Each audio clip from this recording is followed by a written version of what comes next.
Hello बच्चों, तो बहुत बहुत स्वागत है सभी का इसी वीडियो में। और शुरू करने जा रहे हैं एक और अपने भौतिकी का बिंदु, और महत्वपूर्ण बिंदु है ये अपने वैद्युत स्थितिकी में चल रहे सीरीज में। बहुत इंपॉर्टेंट पॉइंट है बेटा, इसी से बहुत सारे क्वेश्चंस होंगे आपके कि किसी आवेश पर कुल बल कितना आया, इसी टाइप के क्वेश्चंस बहुत होंगे। तो इसकी चर्चा करेंगे हमने लोग। और टॉपिक का नाम, जैसे कि आप लोग पढ़ ही रहे होंगे, टॉपिक का नाम है अध्यारोपण का सिद्धांत। मतलब क्या है अध्यारोपण का सिद्धांत का? Principle of superposition. बहुत बढ़िया, बहुत बढ़िया, सुंदर है, सुनने में अच्छा लगता है, लेकिन है क्या ये? तो सबसे पहले देखते हैं है क्या और कितने तरीके से हम इसे समझ सकते हैं। आइए देखें। तो देखो बच्चे, अगर मेरे पास एक निर्वात में चार्ज है, इस चार्ज का मैंने एक नाम, चार्ज है ये ith चार्ज है, और इसके ऊपर जो आवेश है qi आवेश है। कितना है? qi आवेश है। अब देखो यहां पर आपके कई सारे आवेश हैं। एक बिंदु आवेश q1, दूसरा बिंदु आवेश q2, तीसरा बिंदु आवेश q3, इसी तरीके से एक nth बिंदु आवेश है उपस्थित जो qn है। ये सारे के सारे आवेश निर्वात में उपस्थित हैं बच्चों। अब मैं देखना चाहता हूं कुल बल qi पे कितना होगा। तो मुझे देखना है कुल बल qi पर कितना होगा, ये जानना है। तो कैसे जानूं, कैसे मैं कैलकुलेट करूं इस पे कुल बल कितना होगा? तो qi को बच्चे मैं थोड़ा सा नीचे लिख देता हूं। यहां मैंने लिख दिया बेटा, qi को यहां लिख दिया है। ठीक है, अब ध्यान से समझते हर एक चीज को। सबसे पहले आवेश के वितरण की बात कर लूं मैं आपसे। अच्छा देखो, जो आवेश था यहां पर वितरित है, यानी कि डिस्ट्रीब्यूशन ऑफ चार्ज की बात कर रहा हूं बेटा मैं। तो क्या माध्यम में हर एक स्थिति पर आवेश है क्या? यहां तो आवेश नहीं है। यहां पर देखूं, यहां पर आवेश नहीं है, पर यहां पर ith आवेश है। यहां पर पहला आवेश है, पर इसके बीच में, पहले और दूसरे के बीच में खाली जगह, दूसरे और तीसरे के बीच में भी खाली जगह। लेकिन यहां पर इसी तरीके से nth आवेश है।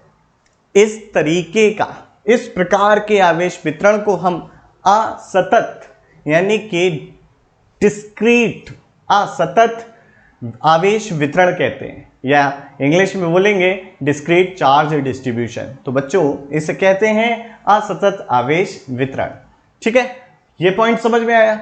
अब देखो, मुझे बल देखना है, कुल बल qi आवेश पर कितना है। तो प्रिंसिपल ऑफ सुपरपोजिशन ये कहता है, या फिर अध्यारोपण का सिद्धांत ये कहता है कि किसी आवेश पर कुल बल माध्यम में उपस्थित सभी आवेशों के कारण लगने वाले बल का वेक्टर योग होता है। बात एकदम आसान है। किसी आवेश पर लगने वाला कुल बल, किसी आवेश पर लगने वाला कुल बल माध्यम में उपस्थित अन्य आवेशों के कारण लग रहे बल के, इस आवेश पर लग रहे बल के वेक्टर योग के बराबर होता है। सिंपल बात देखो, या इस बात को ऐसे भी कह सकते हो, किन्हीं दो आवेशों के बीच में, किन्हीं दो आवेशों के बीच में लगने वाला बल अन्य आवेशों की उपस्थिति से प्रवाहित नहीं होता, प्रभावित नहीं होता। ध्यान से समझना। अब जैसे कि मान लो पहला वाला जो चार्ज है अपना फर्स्ट चार्ज, इसके कारण जो I चार्ज पर फोर्स लग रहा है, इसे क्या कहेंगे? लग रहा है I चार्ज पर, और Fi1। दूसरे चार्ज पर देखो ध्यान से बेटा, इस तरीके से लग रहा है। दूसरे चार्ज पर जो बल लगेगा, दूसरे चार्ज की वजह से जो ith चार्ज पर बल लगेगा, उसे कहेंगे Fi2। इसी तरीके से तीसरे आवेश के कारण जो बल लगेगा, इसे कह दिया Fi3। इसी तरीके से बेटा nth आवेश के कारण जो बल लगेगा, इसे कह दिया Fin। तो यानी कि I आवेश पर जो कुल बल लगेगा वो क्या हो जाएगा? ये हो जाएगा Fi net is equal to Fi1 plus Fi2 Fin। यानी कि किसी आवेश पर लग रहे कुल बल का मान होता है, या किसी माध्यम में रखे किसी आवेश पे लग रहे कुल बल का मान माध्यम में उपस्थित अन्य आवेशों के कारण लग रहे बल के वेक्टर योग के बराबर होता है। यही पॉइंट हमने समझा, इसे कहते हैं प्रिंसिपल ऑफ सुपरपोजिशन। साथ ही साथ बच्चों एक और पॉइंट समझो, यहां पर क्या पॉइंट है कि Q1 और QI के बीच में जो फोर्स लग रहा है, ये फोर्स इन सारे से इंडिपेंडेंट है। इसी तरीके से Q2 और I के बीच में जो फोर्स लग रहा है, ये Q1, Q3 और Qn की प्रेजेंस से यानी कि उपस्थिति से स्वतंत्र है। ये भी एक तरीका है इस बात को कहने का। तो कुल प्रभाव हम देख रहे हैं, जब हम देख रहे हैं कुल प्रभाव तो कैसे देख रहे हैं, जब हम Q1 के कारण फोर्स निकाल रहे हैं, बल निकाल रहे हैं, तो उस समय मान लेते हैं ये है ही नहीं। इसी तरीके से Q2 के कारण जब हम बल देखते हैं तो हम मान लेते हैं Q1 नहीं है, Q3 नहीं है, Qn नहीं है। हर एक के कारण हमने अलग अलग वेक्टर बल निकाला, कुल बल देखना है, उन सब का योग कर दिया और योग करके हमें कुल बल I आवेश पर मिल जाएगा। अब देखो, अगर पहले चार्ज और I चार्ज के बीच में R1 दूरी हो, पहले चार्ज और I चार्ज के बीच में R2 दूरी हो, इसी तरीके से R3 हो और ये Rn हो, तो नेट फोर्स जो होगा, देखो K ही आपका कूलाम कांस्टेंट हो गया, Q1 QI upon R1 square. अच्छा, यहां पर लग जाएगा R1I RI1 cap, RI1 cap, भाई इसकी दिशा का यूनिट वेक्टर हो गया ये। इसी तरीके से KE Q1 Q2, कौन सा फोर्स, ये वाला देख रहे हैं, Q2 QI अपॉन R2 का स्क्वायर और यूनिट वेक्टर हो गया RI2 कैप। इसी तरीके से बेटा आपका nth आवेश के कारण जो बल आ रहा होगा वो क्या हो रहा होगा, Qn QI upon Rn square into Rn cap RIn cap. बेटा अगर आपको यहां पर लिखने में दिक्कत हो रही है तो इसका मतलब यह है कि आपने कूलाम आवेश का सदिश स्वरूप अच्छे से नहीं समझा है। जाइए वीडियो को जरूर देखिए, सब समझ में आ जाएगा। तो बेटा ये है आपका अध्यारोपण का सिद्धांत, या इंग्लिश में बोलते हैं जैसे प्रिंसिपल ऑफ सुपरपोजिशन। इसके बाद कुछ और चर्चा है, फटाफट इसे नोट करिए, और जो इसके बाद की चर्चा है बहुत महत्वपूर्ण है, तो जल्दी से नोट कर लो बच्चे। मैं बोर्ड के सामने से हट जाता, जल्दी नोट करो आप लोग। तो बच्चों अभी हमने समझा अध्यारोपण का सिद्धांत। अब देखिए, किसी माध्यम के अंदर आवेश को जो वितरित किया जा सकता है वो दो तरीके से किया जा सकता है। तो अभी हम जो पढ़ रहे हैं आवेश का वितरण पढ़ रहे हैं, उसके बाद की चीज और समझेंगे। तो किसी माध्यम के अंदर जो आवेश है उसको दो तरीके से वितरित किया जा सकता है। आवेश का वितरण, जिसे बेटा इंग्लिश में क्या बोलते हैं, distribution of charge, distribution of charge, ये कहलाता है डिस्ट्रीब्यूशन ऑफ चार्ज। अब दो तरीके से हो सकता है आपका, ये एक तो हो सकता है discrete in nature, discrete distribution, जिसे बेटा हिंदी में बोलते हैं आपका असतत,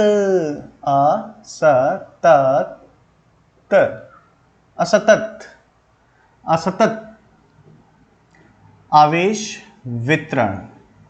ओवेश हो गया बेटा, ये आवेश वितरण, ठीक है बेटा। ये कैसा वितरण होता है मैंने बताया आपको, यहां समझो। जैसे कि आपका ये आपका एक तल है, इस तल में एक आवेश यहां पर है, एक आवेश यहां पर है, एक बिंदु आवेश यहां पर है, एक बिंदु आवेश यहां पर है। इसे Q1 कह दिया, Q2 कह दिया, Q3 कह दिया, Qn कह दिया।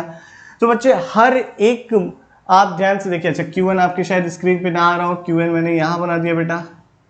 तो आप देखिए हर दो आवेश के बीच में काफी रिक्त स्थान है, कहीं कहीं आवेश उपस्थित है, कहीं कहीं आवेश उपस्थित नहीं है। तो इस प्रकार के अगर आवेश का वितरण है माध्यम के अंदर, निर्वात के अंदर, तो इस प्रकार के वितरण को हम कहते हैं बच्चे असतत आवेश वितरण। इंग्लिश में बोलते हैं डिस्क्रीट चार्ज डिस्ट्रीब्यूशन, ठीक है। डिस्क्रीट डिस्ट्रीब्यूशन और डिस्क्रीट चार्ज डिस्ट्रीब्यूशन। फिर आता है बेटा आपका कॉन्टिन्यूअस चार्ज डिस्ट्रीब्यूशन, जिसे बोलते हैं सतत आवेश वितरण। सतत आवेश वितरण बेटा क्या है ये? अगर माध्यम में हर एक बिंदु पर, मैं हर एक बिंदु कौन कौन से बिंदु बोल रहा हूं, एक या तो एक रेखा पे बात कर लूं, या मैं एक पृष्ठ पे बात कर लूं, या फिर एक किसकी बात कर सकता हूं, आयतन की बात कर सकता हूं। ऐसी अगर परिस्थिति है तो यहां हर एक रेखा के हर एक बिंदु पर मान लीजिए आवेश उपस्थित है, तो ये भी एक आपका कंटिन्यूअस चार्ज डिस्ट्रीब्यूशन में आएगा। पृष्ठ के हर एक बिंदु पर आवेश उपस्थित है तो वो आएगा पृष्ठीय आवेश वितरण, यानी कि ये भी कंटिन्यूअस चार्ज डिस्ट्रीब्यूशन है, यानी कि सतत आवेश वितरण है बच्चों। इसी तरीके से कोई आयतन ले लिया मैंने, 3D की बात कर ली भाई, पहली बात 1D की हो सकती है, एक दिशा एक विमा की बात हो सकती है। प्लेन यानी कि समतल की बात करें, पृष्ठ की बात करें तो ये बच्चे 2D की बात हो सकती है। और इसी तरीके से आयतन की बात कर रहे हैं हम लोग तो बच्चे ये हो जाती है आपकी किस चीज की बात बेटा, ये आपकी बातचीत हो जाती है 3D की, ठीक है ना। तो 3D की बातचीत हो जाएगी। तो पहले 1D में कैसे कॉन्टिन्यूअसली चार्ज डिस्ट्रीब्यूट हो सकता है, तो देखो सतत आवेश वितरण के अंदर पहला आता है रैखिक आवेश वितरण, जिसे बोलते हैं linear charge distribution. Linear charge distribution क्या होता है बच्चे? लीनियर चार्ज डिस्ट्रीब्यूशन फटाफट इसे लिख लो बेटा। बेटा आपका लीनियर चार्ज डिस्ट्रीब्यूशन जो होता है, मान लीजिए एक रेखा है, अब ये ऋजु रेखीय हो सकती है यानी कि सीधा रेखा, या फिर वक्रीय रेखा हो सकती है।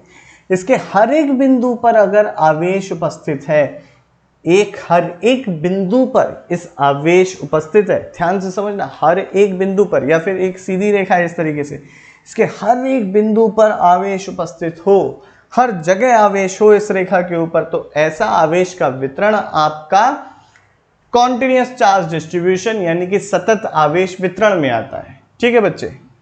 अब मैंने कहा कि अगर इसकी लंबाई L है, कुल लंबाई L है, ठीक है, अगर इसकी कुल लंबाई L है, यहां से लेके यहां तक की लंबाई जो है L है, और इस पे कुल आवेश जो है, इस पूरी लंबाई पर जो आवेश वितरित है ना, ये कुल आवेश जो है इसका मान Q है, तो इसकी इकाई लंबाई पर कितना आवेश होगा भाई? छोटी सी बात है, इसकी इकाई लंबाई पर कितना आवेश होगा बच्चों?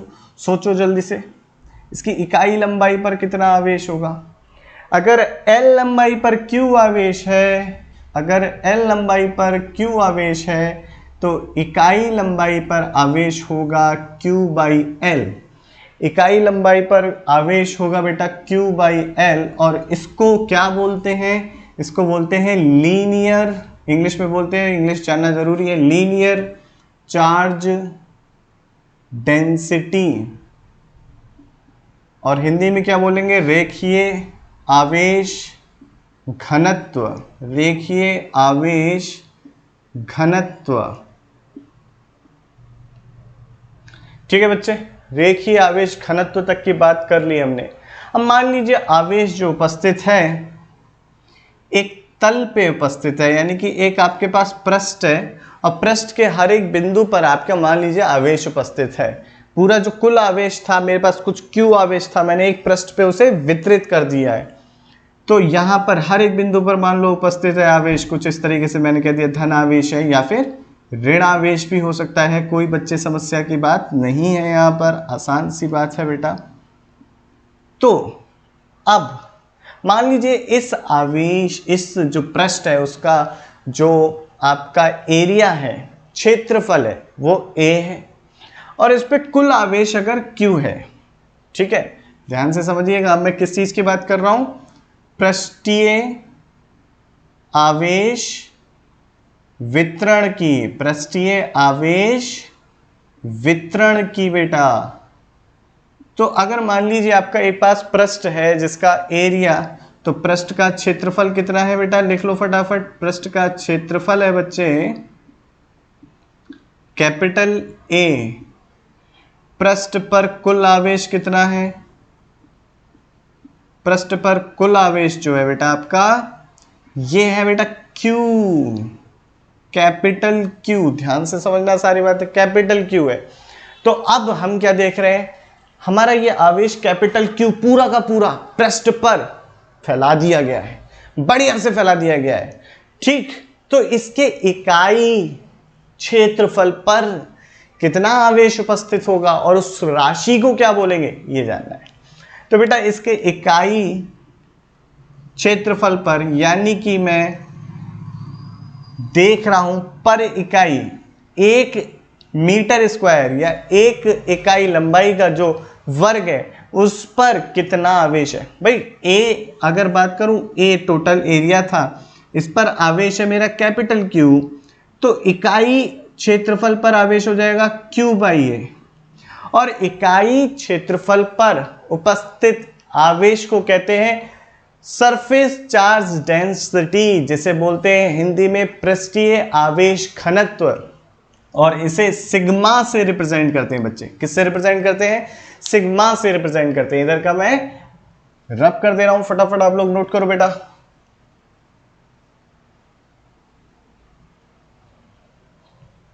तो बेटा इसे बोलते हैं सिग्मा से। तो सिग्मा होता है आपका पृष्ठीय आवेश घनत्व, जिसे इंग्लिश में बोलते हैं सरफेस चार्ज डेंसिटी।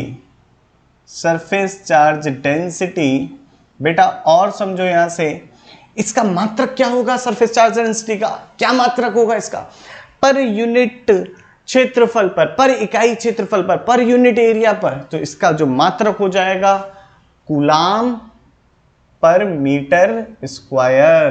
क्या मात्रक हो जाएगा इसका, ऐसा ही मात्रक कूलाम पर मीटर स्क्वायर। अब मैंने कहा बच्चे अगर मेरे पास एक क्यूब है, ध्यान से समझना, क्यूब कुछ इस तरीके से क्यूब बनाते, कैसे बनाते हैं देख लो। ये बना क्यूब बेटा आपका,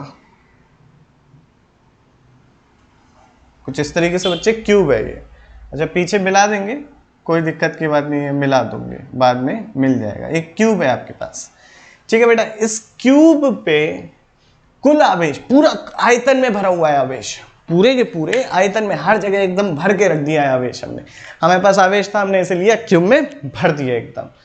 तो इस अगर क्यूब पर इसका वॉल्यूम V है, इस क्यूब का वॉल्यूम V है और इस पे कुल आवेश Q है, यानी कि हर जगह 3D में आवेश है, 3 विमाओं में हर जगह आवेश उपस्थित है। तब हम क्या जानते हैं, सोच के बताओ। हमने पृष्ठीय आवेश घनत्व पढ़ लिया, या हम कहें हमने पृष्ठीय आवेश वितरण पढ़ लिया। अब आयतन आवेश वितरण पढ़ रहे हैं। क्या पढ़ रहे हैं बेटा, आयतन आवेश वितरण। आयतन आवेश वितरण बेटा ये पढ़ रहे हैं अपने लोग, जिसे इंग्लिश में क्या बोलते हैं, volume charge distribution. Volume charge distribution. तो बताओ अब हम क्या पढ़ रहे हैं, वॉल्यूम चार्ज डिस्ट्रीब्यूशन। तो बच्चों देखो volume charge distribution, Q volume capital Q आवेश अपना जो है कैपिटल V वॉल्यूम में है बच्चे। तो इकाई आयतन पर अगर V आयतन, V वॉल्यूम में हमारे पास Q चार्ज है, तो इकाई आयतन पर कितना चार्ज होगा, Q बाई V। ये पढ़ा है कहीं, ये पढ़ा है हमने कहीं। इसे बोलते हैं सरफेस नहीं, वॉल्यूम चार्ज डेंसिटी। क्या बोलते हैं इसे, वॉल्यूम चार्ज डेंसिटी। तो इसको जो रिप्रेजेंट करते हैं बच्चे, प्रदर्शित करते हैं रो से करते हैं। रो हो गया आपका volume charge density, volume charge density, volume charge density, ठीक है। और क्या बोलते हैं इसे, आयतन आवेश घनत्व। आयतन आवेश घनत्व यानी कि पर मीटर क्यूब में कितना आवेश है, 1 मीटर क्यूब के अंदर कितना आवेश है, ये कहलाता है आपका रो, जिसे बोलते हैं वॉल्यूम चार्ज डेंसिटी, आयतन आवेश घनत्व। ये था हमारा आवेश का वितरण। क्यों जाना, थोड़ी देर बाद देखेंगे। बहुत इंपॉर्टेंट पॉइंट्स सीखेंगे और कॉम्पिटिटिव एग्जाम में बच्चे ये सारी चीजें बहुत यूज होती हैं, छोटी छोटी बातें हैं, देखेंगे अभी। ठीक है, फटाफट इसे छाप लो। बाकी बातचीत मैं नेक्स्ट लेक्चर में करूंगा, कुछ बहुत महत्वपूर्ण आप लोगों के साथ चर्चा करनी है, तो फटाफट छापो बच्चे से। छापना ही नहीं है, समझना भी है। ठीक है, अच्छा हाँ, बहुत एक महत्वपूर्ण बात रह गई है। बात यह है कि बच्चों, अगर आपको मेरी वीडियो पसंद आ रही है तो जाइए अपने दोस्तों को बताइए, अपने साथियों को बताइए, अपने सहपाठियों को बताइए, और साथ ही साथ शेयर करें और चैनल को सब्सक्राइब करें और घंटे को दबा लें, ताकि आपको सारे के सारे नोटिफिकेशंस मिलते रहें बच्चों। तो फटाफट से नोट कर लो, नोट्स बनाओ प्रॉपर। मेरी तरफ से भी आप लोगों को बहुत जल्द बहुत सारे पूरे वैद्युत स्थितिकी यानी कि इलेक्ट्रोस्टैटिक्स के सारे नोट्स मिलने वाले हैं, नोट कर लो।